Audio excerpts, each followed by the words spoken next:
Buenos días en México y buenas tardes a los que nos acompañan también desde Japón y otras latitudes de este planeta. Estamos muy contentos el día de hoy porque estamos festejando el Día Japón en Sinaloa y nos acompaña hoy el doctor Carlos Almada, previo embajador de México en Japón, y nos va a dar hoy una plática muy interesante sobre las relaciones diplomáticas México-Japón. Y bueno, también aprovechamos para agradecer al embajador Takase, a la embajadora Pria, que estarán también pendientes de este día Japón en Sinaloa. También agradecemos al maestro Francisco Valencia, que ha coordinado y organizado este día con mucho cariño. Y pues bueno, los esperamos todo el día de hoy. Estaremos conectados para tenemos muchas sorpresas para ustedes. Pues bueno, sin más preámbulo, me presento rápidamente. Soy Citlali López, soy miembro activo de la Asociación Mexicana de Becarios de Japón, y les voy a presentar al doctor Carlos Almada. El doctor Carlos Almada ha sido funcionario municipal, estatal, federal e internacional. Comenzó su carrera como secretario del Ayuntamiento de Culiacán en 1974. Orgullosamente sinaloense. Es egresado de la Universidad Autónoma de Sinaloa, es doctor en Administración Pública por la Universidad de París, ha sido profesor en la UNAM, en el Instituto Nacional de Administración Pública y en las universidades del Estado de México y Nuevo León. Fue embajador de México en Portugal y Japón, además de director general del Instituto Internacional de Ciencias Administrativas en Bruselas. Ha sido condecorado por 11 países y, entre otros, es autor del libro México-Japón, 130 años de relaciones diplomáticas, publicado por la Cancillería Mexicana. Aprovecho para mostrarles el libro, del que ya lo leí, se los recomiendo ampliamente, y bueno, hoy nos dará algunos episodios de este gran libro. Pues, doctor Almada, el escenario es de usted. Entonces, muchísimas gracias por estar aquí el día de hoy y pues les cedemos la palabra.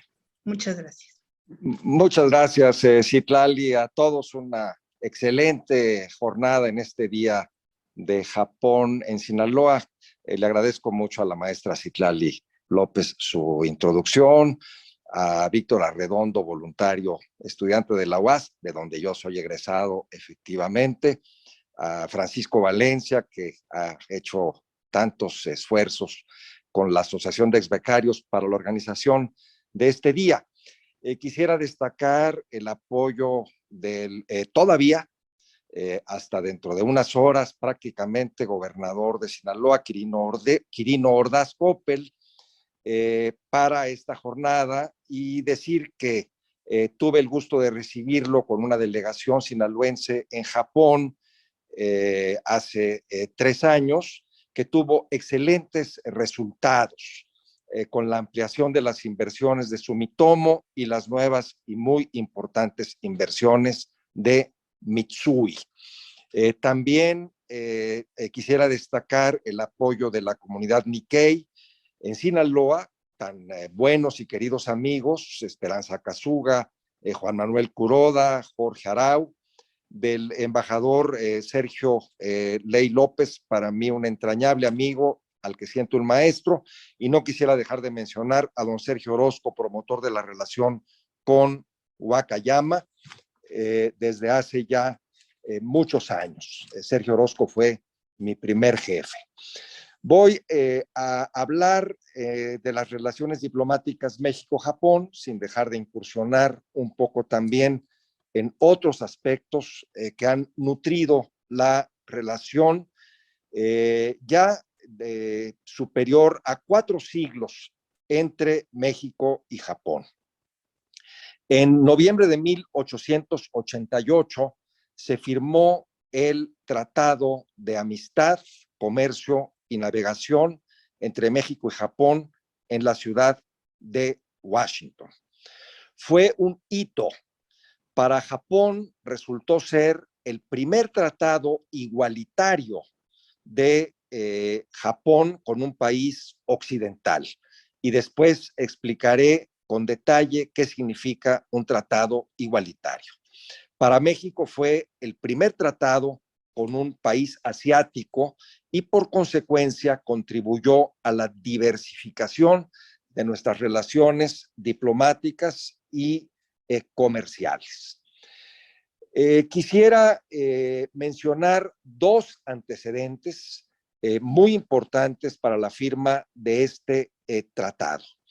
Uno es un antecedente remoto, tan antiguo como el año de 1609, cuando el 30 de septiembre naufragó frente a las costas de Japón, muy cerca de Tokio, el galeón San Francisco, que llevaba de regreso a México al virrey interino de las Filipinas, quien era un joven y destacado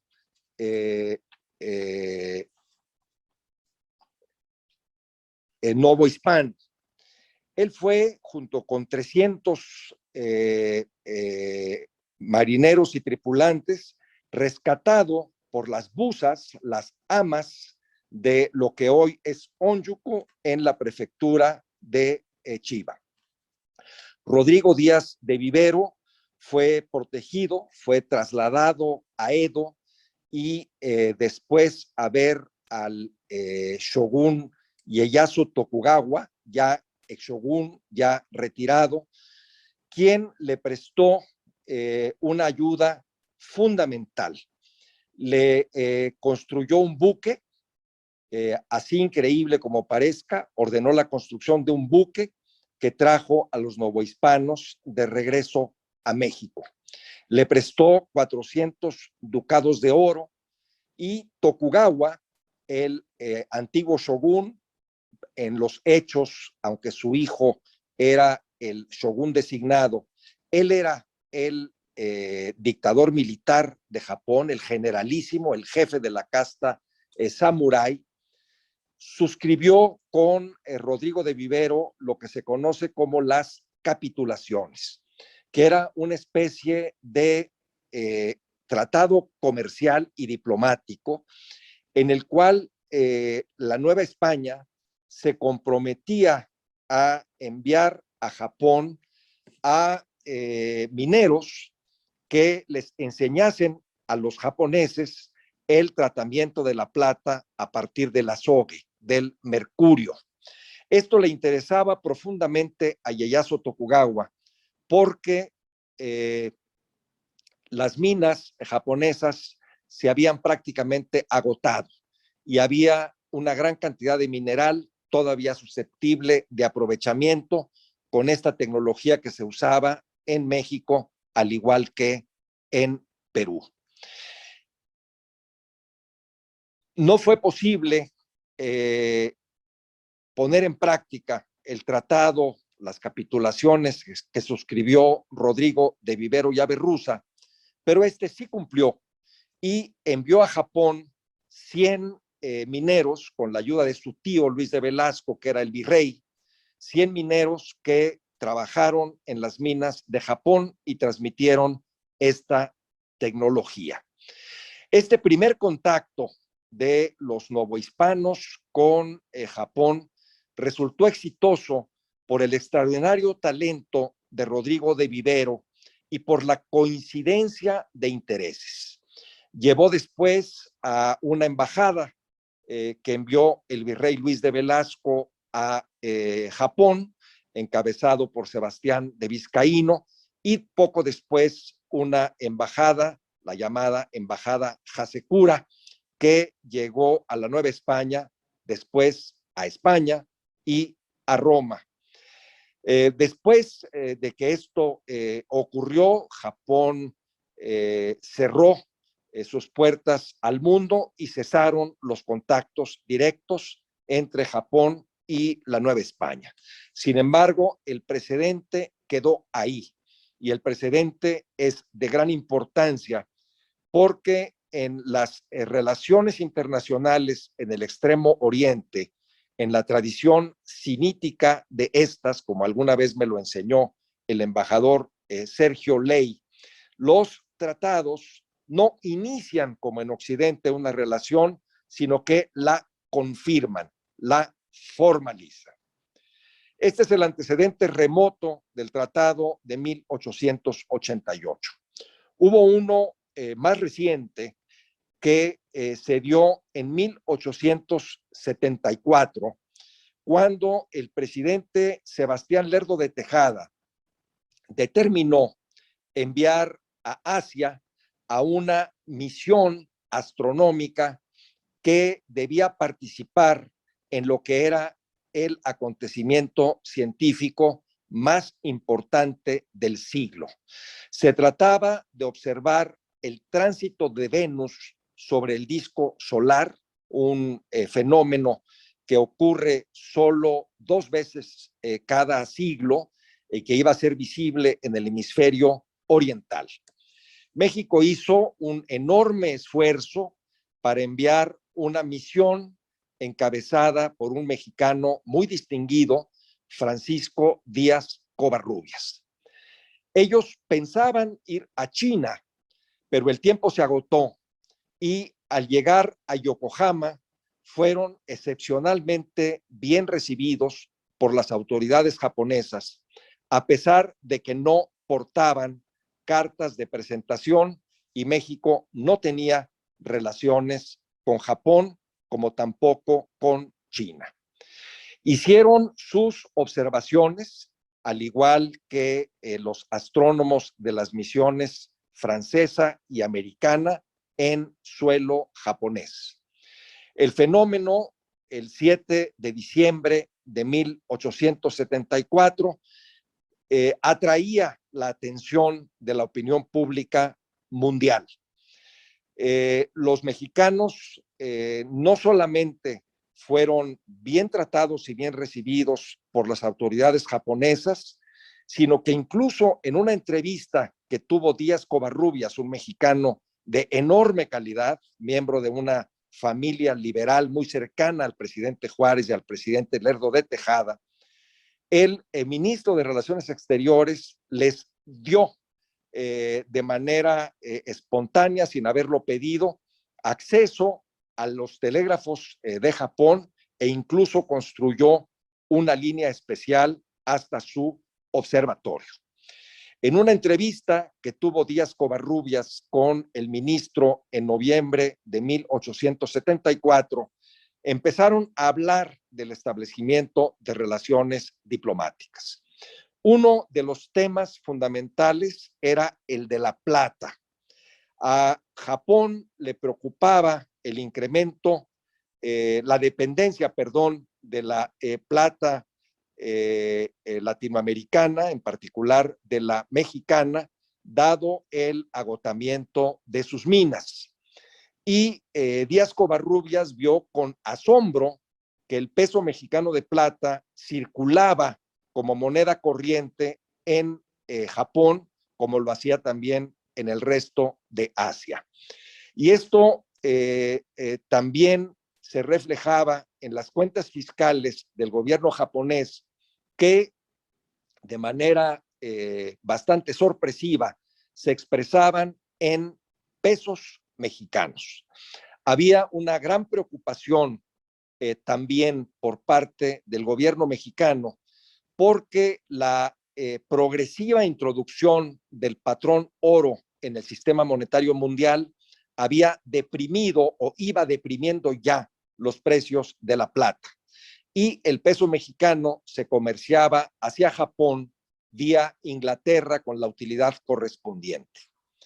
Díaz Covarrubias tiene éxito en esta misión astronómica de 1874, presenta su informe al presidente Lerdo, escribe un libro que está entre los mejores textos de viajeros que hayan visitado Japón en el siglo XIX y propone que se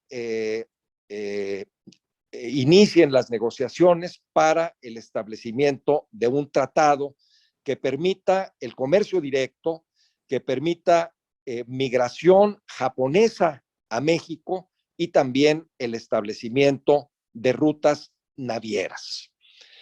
Esto no ocurre de manera inmediata, dado que se da la caída al intento de ser reelecto del presidente Lerdo de Tejada, y es hasta 1882 que se inician las negociaciones.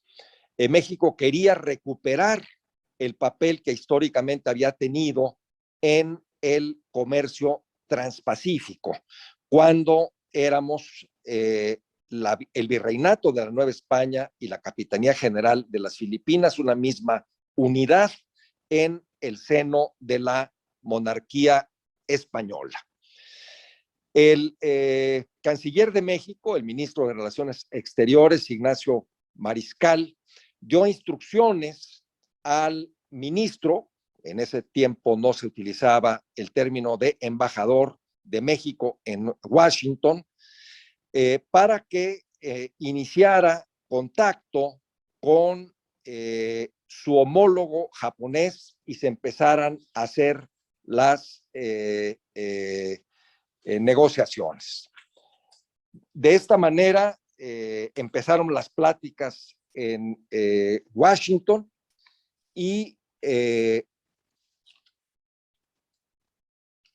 Matías Romero le hizo saber al ministro japonés el interés de México y la disposición de apoyar a Japón en el predicamento en el que se encontraba por la existencia de los tratados desiguales, lo que había también sido parte del informe, del reporte de Francisco Díaz Covarrubias al presidente Lerdo.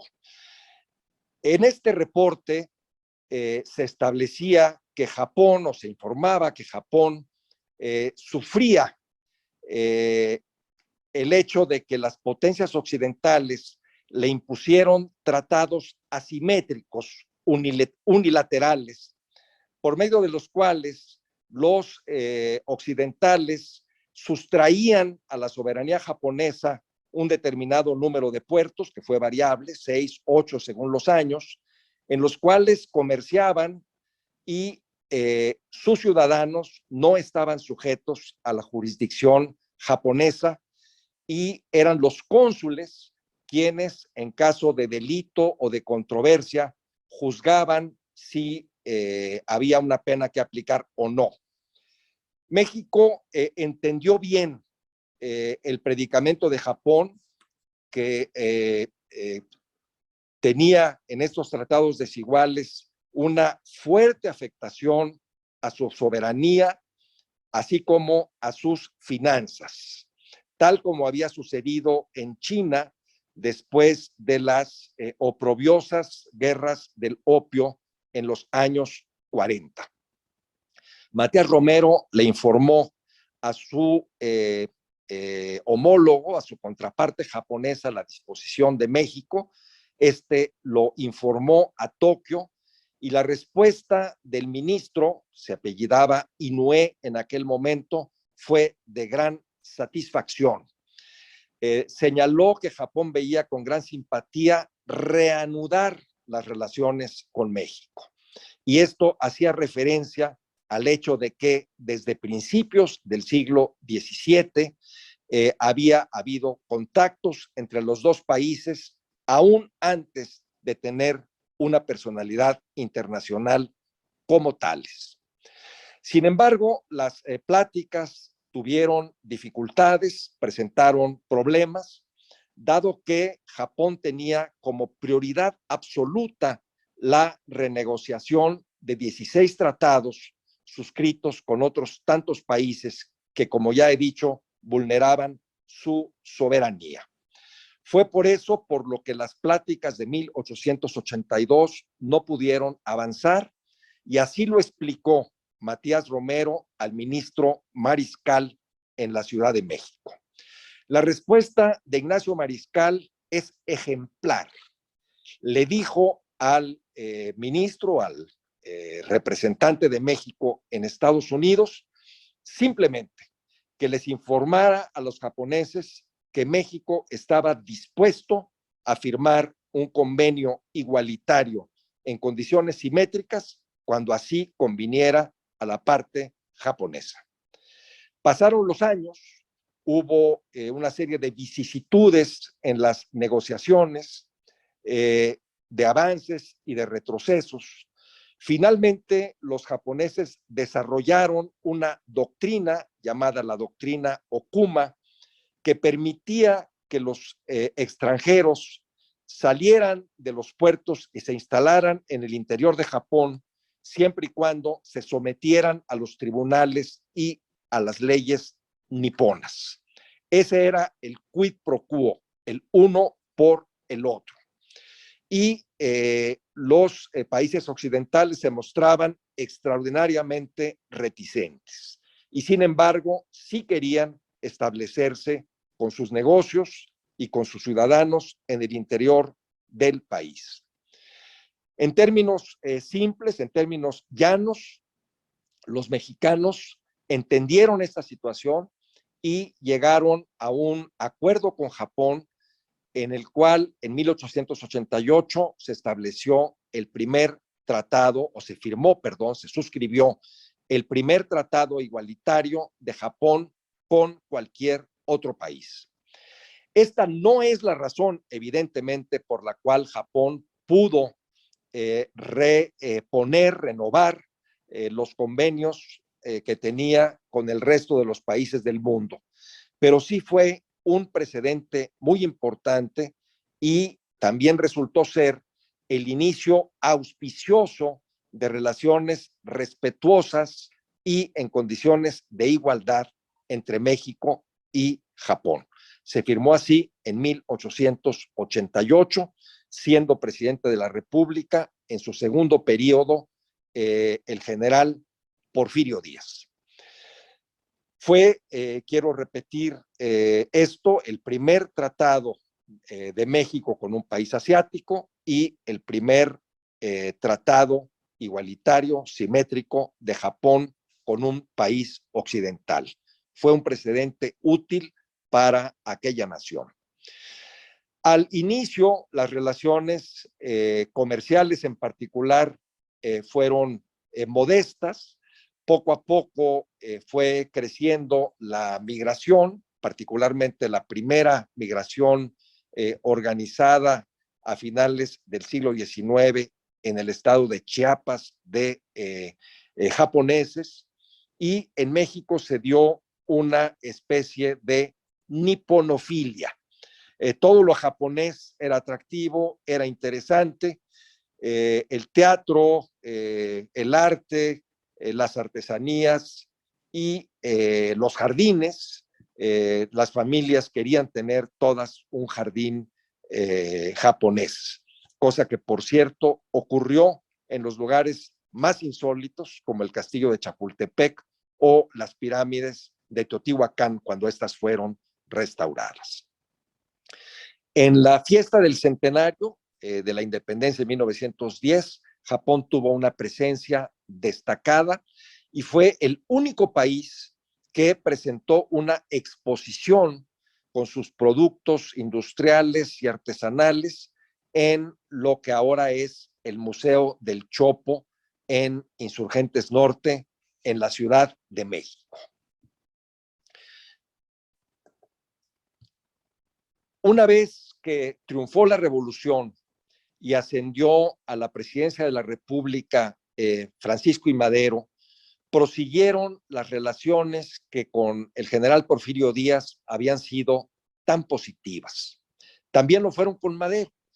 Tanto es así que el presidente Madero designó a su hermano Gustavo como embajador especial ante Japón para ir a agradecer la presencia de la delegación japonesa en las fiestas del centenario. Se hizo una relación amistosa, cercana, entre las familias Madero y Horiguchi. Kumaichi Horiguchi era el encargado de negocios de Japón, el jefe de la legación japonesa, casado con una señora belga de habla francesa, y dado que los Madero habían estudiado en Francia y se expresaban fluidamente en esta lengua, hicieron una amistad muy cercana.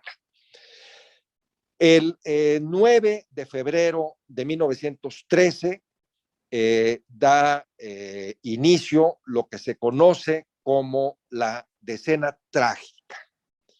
La decena trágica es esos 10 días u 11 días, según se cuenten, que son los más crueles, con la mayor mortandad en la historia de la capital de México desde la caída de la Gran Tenochtitlán en 1521.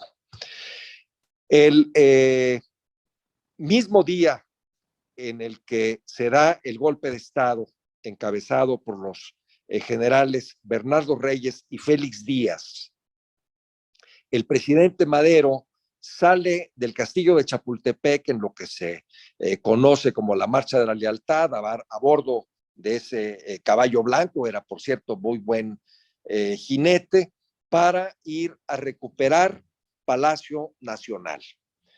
El encargado de negocios de la legación japonesa y su esposa toman la iniciativa de ir al castillo de Chapultepec a visitar a la señora Sara Pérez de Madero, como lo narra Kumaichi Horiguchi en su diario, que es una pieza absolutamente notable de la historia de México, en particular de esos días. Se refugian en la legación esa misma tarde la esposa del presidente, los padres del presidente y sus hermanas, y son protegidos por la comunidad japonesa, que se arma de katanas, de espadas y de escopetas, que resisten las amenazas incluso de bombardeo a la legación.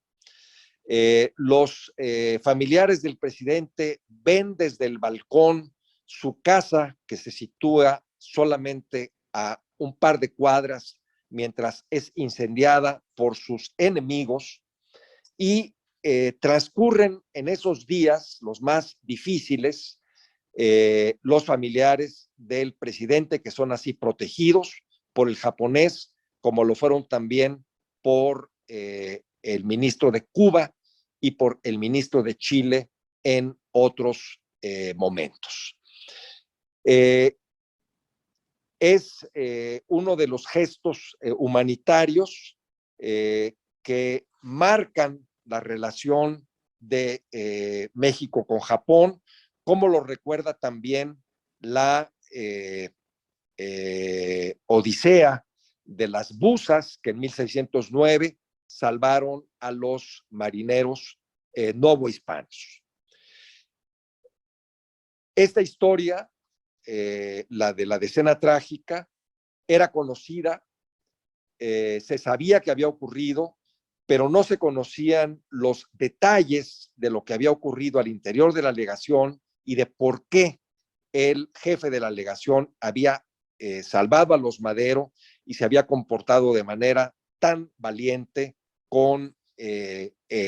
frente al general Victoriano Huerta, quien había finalmente dado el golpe de Estado y ascendido de manera absolutamente ilegal y además con actos claramente de traición a la presidencia de la República, y que incluso fue el autor intelectual del asesinato del presidente Madero y del vicepresidente Pino Suárez.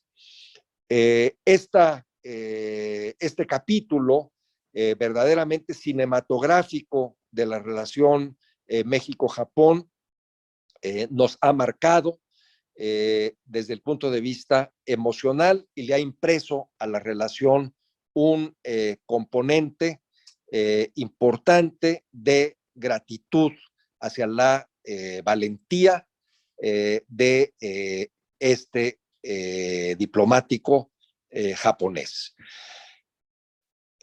Son muchas las escenas en las cuales se ha demostrado la solidaridad entre México y Japón. Referiré rápidamente las de los terremotos.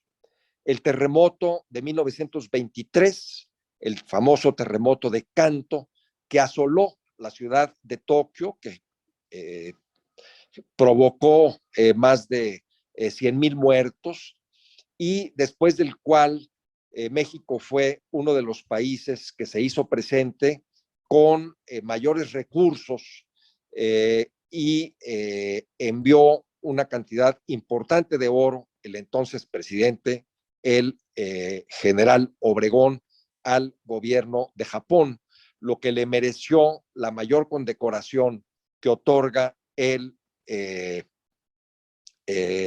gobierno japonés a los jefes de Estado de otros países.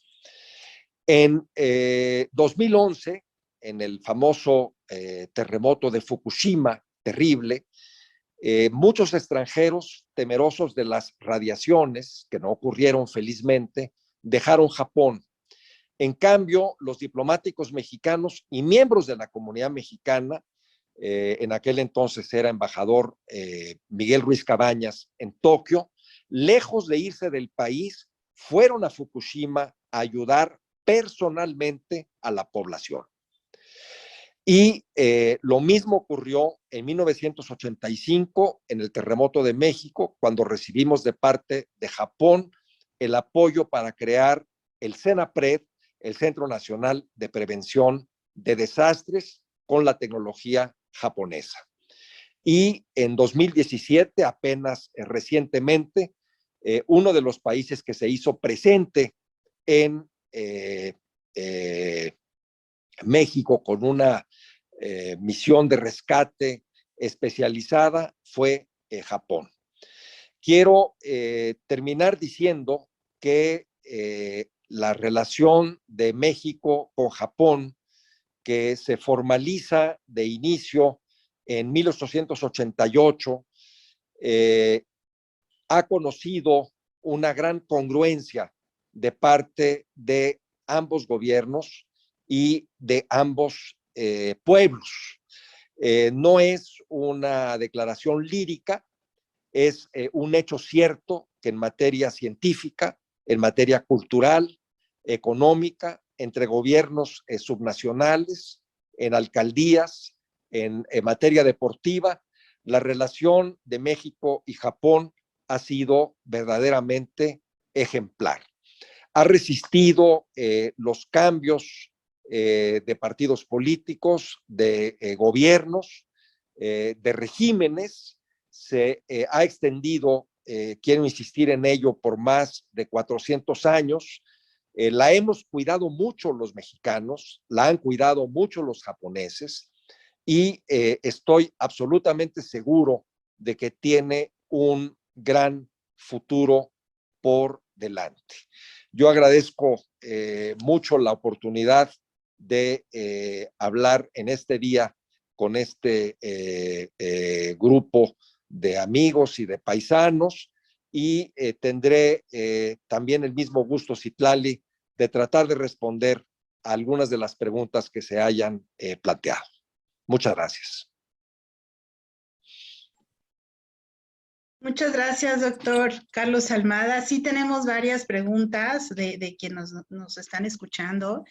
Y bueno, más de 4 siglos de relación bilateral, y hemos escuchado ya varios episodios emblemáticos de la relación, y se ve una atracción, ¿no?, mutua de las dos culturas.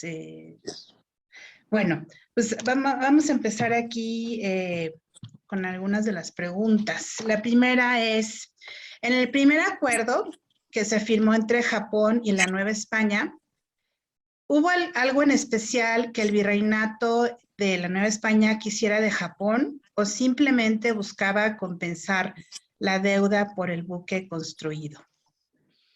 Bueno, sí.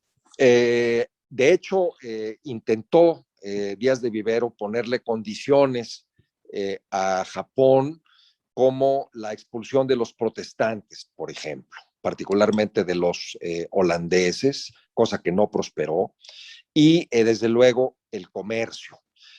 No era solamente un intento de agradecimiento, cabe señalar que se pagaron los costos incurridos por los japoneses adecuadamente, fueron pagados. También fueron los mineros mexicanos a Japón a trabajar allá. Unos 10 años después, ya los japoneses habían dominado la técnica de la refinación de la plata con el azogue. Pero hay que recordar que la Nueva España no tenía personalidad internacional, era la monarquía española y por consecuencia el pretratado, las llamadas capitulaciones o actas, pues no entraron realmente en efecto. Sin embargo, tanto el virrey Luis de Velasco como su sobrino Rodrigo Díaz de Vivero hicieron todo lo que pudieron para cumplir su palabra, como lo hizo también después Francisco Díaz Covarrubias. Hay que recordar, siempre que tratemos cualquier asunto con Japón, lo más importante es cumplir la palabra, tal como hacían nuestros abuelos, tal como nos decían nuestros abuelos. Hay que cumplir la palabra y si no se puede, por alguna razón de absoluta fuerza mayor, esto tiene que quedar perfectamente claro. Tuvimos la fortuna, quisiera yo subrayarlo, de tener en 1609 a Díaz de Vivero y en 1874 en Díaz Covarrubias a dos mexicanos absolutamente excepcionales, de alto nivel intelectual, de gran capacidad diplomática, de gran valentía y coraje que ofrecieron y cumplieron o hicieron todo lo posible por cumplir. Muchas gracias, doctora Almada. Seguimos con las preguntas y esta va en relación al tratado ya de 1888 y va así, dice, durante la negociación del acuerdo de 1888, ¿hubo presiones por parte de alguna potencia europea o de Estados Unidos para que dicho acuerdo no se llevara a cabo? No. Al contrario, Estados Unidos ya no estaba en ese momento muy satisfecho con la llamada política de cooperación, así se llamaba eufemísticamente, que era la negociación colectiva de las potencias signatarias de los tratados desiguales con Japón. Había sido Estados Unidos quien abrió a Japón en 1853 con la llegada de la flota del Comodoro Perry y sin embargo el mayor beneficio de la apertura forzada de Japón, que dejó atrás el feudalismo y que empezó una revolución en todos los órdenes, la reforma Meiji, particularmente en el tema industrial y económico, el beneficiario más importante había sido Inglaterra. Estados Unidos había ido tomando distancia de las posiciones de las potencias europeas y cuando finalmente en los términos que se mencionan se va a firmar el tratado, Porfirio Díaz le pide a su ministro Ignacio Mariscal que se cerciore de que no hay una objeción seria de parte de las potencias. Matías Romero hace un sondeo discreto, cuidadoso, informal en Estados Unidos, en el Departamento de Estado. Hay una coyuntura favorable, no hay presiones y por el contrario, en ese momento coincidían las perspectivas de Estados Unidos y de México en relación a Japón, cosa que por cierto no ocurrió en el futuro. En muchas otras ocasiones hubo diferencias mayores o menores entre México y Estados Unidos por la relación con Japón. Pero en ese momento pudo transitar la firma sin mayores dificultades. Muy interesante y qué importante esto de la firma del tratado en términos de iguales para México, para Japón y México. Hablando de este mismo tratado, ¿qué implicaciones, embajador, tuvo para la política exterior de México la firma de este tratado? Bueno, la diversificación de las relaciones con Asia, hay que recordar que México transitó de la doctrina Juárez después de el fusilamiento de Maximiliano de Habsburgo, cuando México se vio en el ostracismo internacional porque las potencias europeas en particular retiraron a sus embajadores y se rompieron las relaciones diplomáticas. La doctrina Juárez esencialmente era una doctrina muy orgullosa que decía que no íbamos a negociar el reconocimiento de las grandes potencias a cualquier precio. Particularmente no aceptábamos las condiciones onerosas y abusivas con las cuales se firmaron deuda de México en préstitos, particularmente con los ingleses. Y la doctrina Juárez decía esencialmente que México no iba a tomar la iniciativa para reanudar esas relaciones, número uno. Número dos, sí estaba dispuesta en condiciones de igualdad. Y número tres, debía tratarse a los ciudadanos de esas naciones en México en las mismas condiciones que a los mexicanos. Había pues en la doctrina Juárez y en la posición de Japón en relación a los tratados desiguales mucha coincidencia. Ya con el general Porfirio Díaz, el gran tema era superar las enormes dificultades económicas que planteaba el abandono del patrón plata en el sistema monetario internacional. Necesitábamos diversificar las relaciones, diversificar las exportaciones y también atraer migrantes y capital externo. Todo eso coincidía con la firma del Tratado de 1888.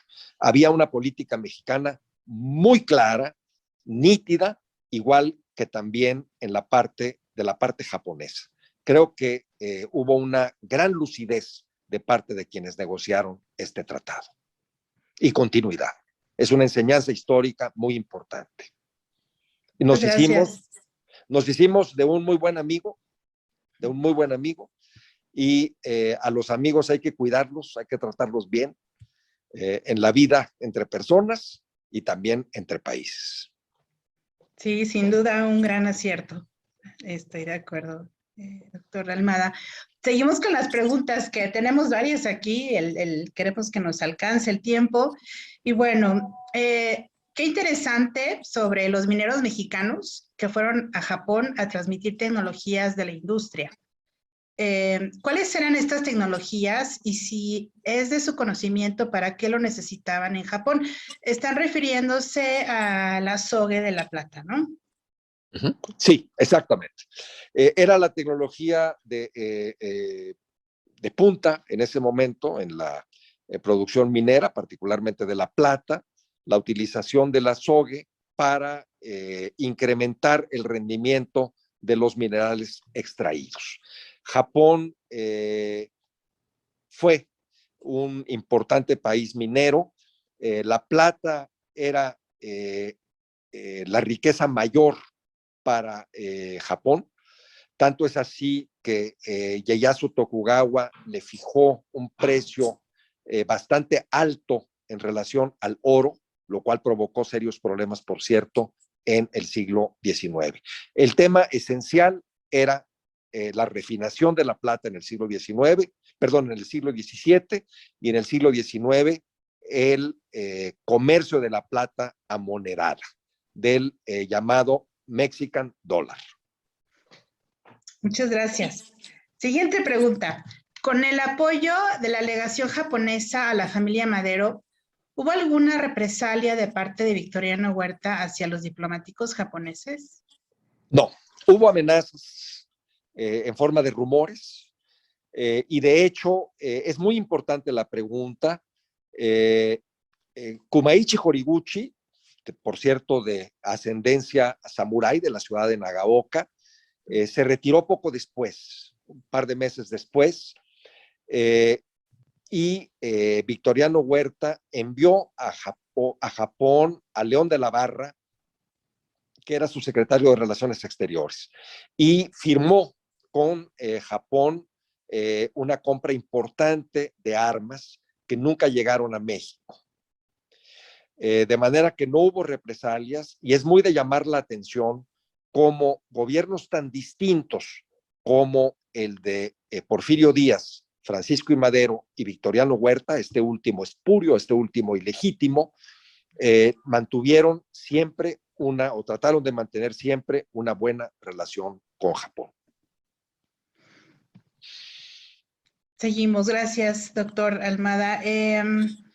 A mí me llama muchísimo la atención el episodio del interés de Porfirio Díaz hacia Japón. ¿Nos podría profundizar un poco más en el tema? ¿De dónde surge este interés por parte de lo que se le conoce como la niponofilia de Porfirio Díaz?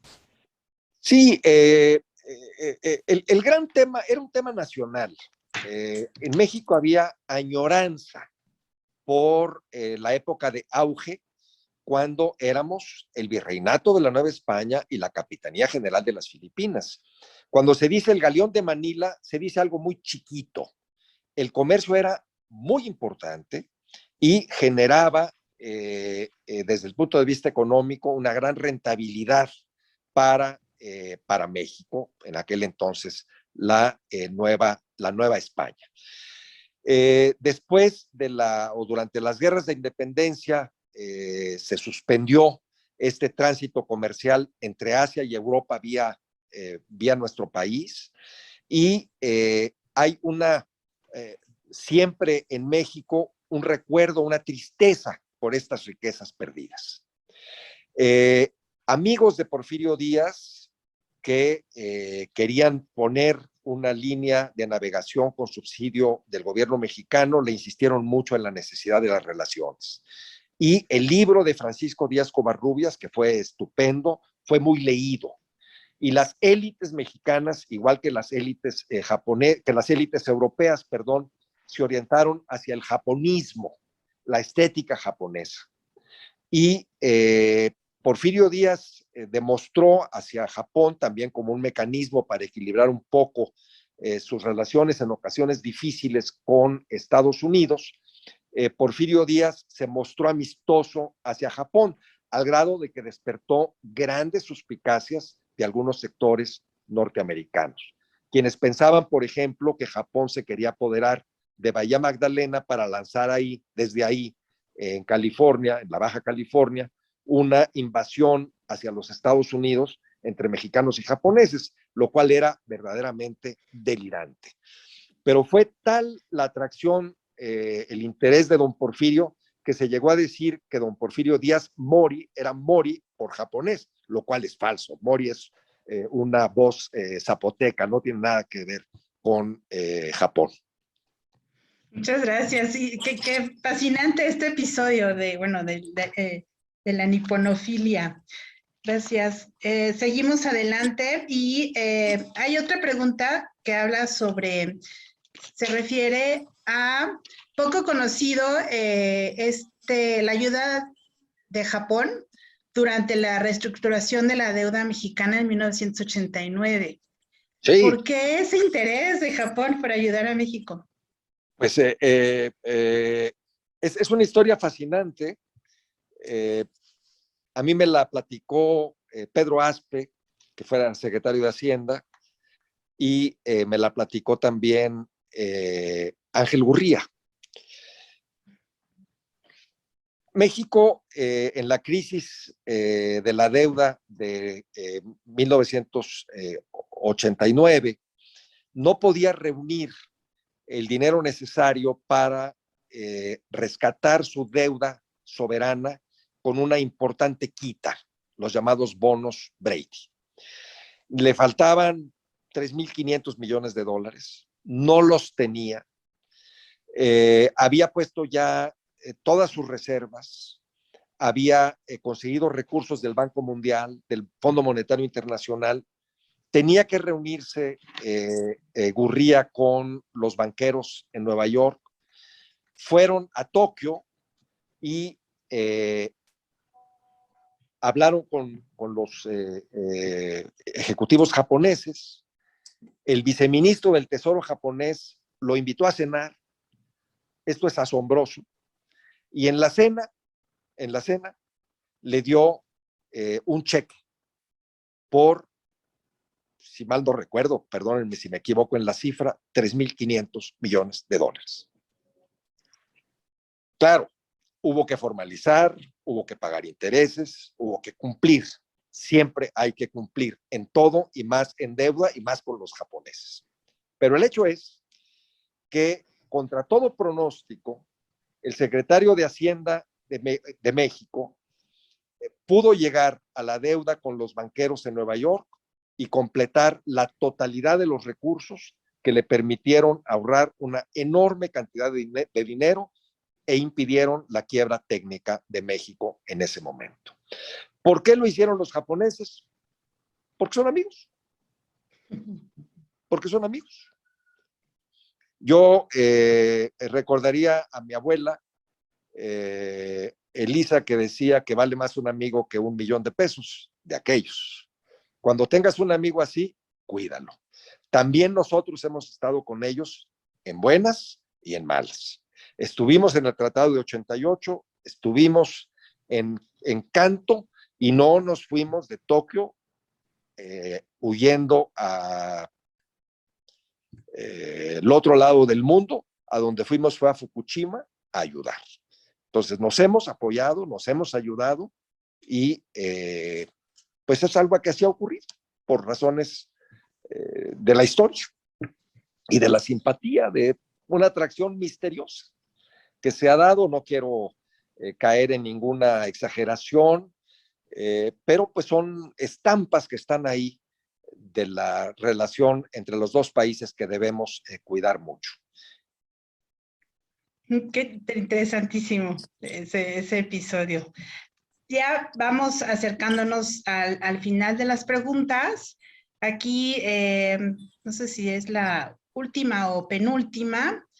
Es la penúltima, dice. ¿Tendría alguna perspectiva o recomendaciones para nuestros productores sinaloenses para aprovechar esas fuertes relaciones de México con Japón? Sin duda. Los estados del Pacífico y en particular Sinaloa tienen el mayor potencial para la relación con Japón. Nosotros le vendemos productos agropecuarios a Japón por más de $1,000 millones al año. Es nuestro, entiendo que segundo cliente en el mundo, no sé si esto ha variado. Es un mercado muy grande, es un mercado muy exigente. Tenemos con ellos el acuerdo de asociación económica y Sinaloa tiene desde luego los mejores productos para venderle a Japón. Y más allá, mi sugerencia no es vender, sino producir juntos y juntos llegar al mercado japonés primero y asiático después. Creo que debemos pasar, repito, de la simple exportación a la producción conjunta.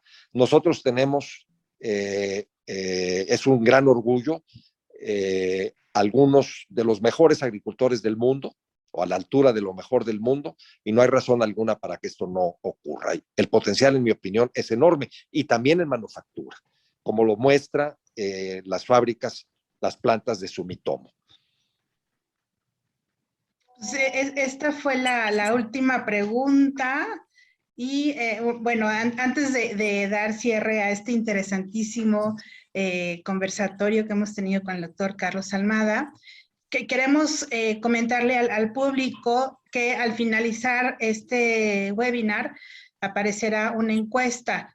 Por favor, quienes se inscribieron por Zoom, si nos hacen el favor de contestarla o les llegará por correo, es para poder seguir obteniendo el apoyo del gobierno de Japón y promoviendo este proyecto tan interesante que es el de día a día a Japón en diferentes estados de la República Mexicana.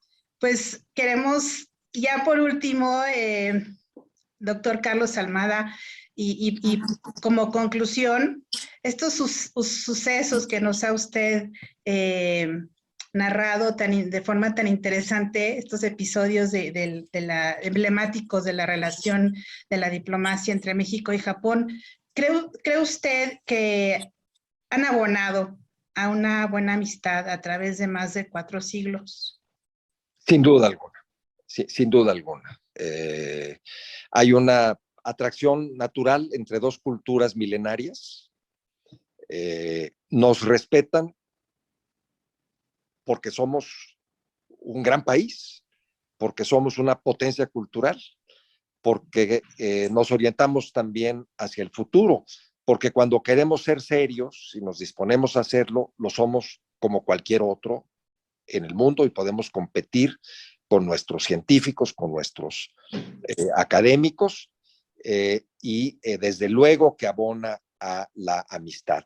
Yo diría que nada más para cerrar, las relaciones entre los países, claro, se dan a nivel de diplomáticos, a nivel de embajadores, pero es un entramado, una red de relaciones, de vínculos en todos los ámbitos y niveles, lo que le da su verdadera riqueza. Un ejemplo de ello, que a mí me conmueve mucho y me importa mucho, es el de las comunidades Nikkei, que en Sinaloa es particularmente activa, particularmente vigorosa, que es una comunidad tan respetada, tan querida, en la que yo tengo amigos desde que era un niño, y desde luego que todo abona, todo contribuye a una relación de respeto y de afecto. Pues de nuevo, muchísimas gracias, doctor Carlos Almada, por compartirnos estos pasajes tan interesantes de esta relación tan importante, ¿no? Tanto para Japón como para México. Agradecemos también al público que nos escuchó el día de hoy en México, en Japón y otras partes del mundo. Y pues bueno, seguiremos de cerca esta relación. Y también, pues usted hoy nos compartió algunos pasajes descritos escritos magistralmente en este libro. Los invitamos a que lo lean todo para que se enteren de lo que sucede hasta el día de hoy entre México y Japón. Muchísimas gracias. Nos vemos para la próxima. Gracias, Citlali. Muchas gracias. Buena jornada a todos. Gracias. Hasta luego. Hasta luego.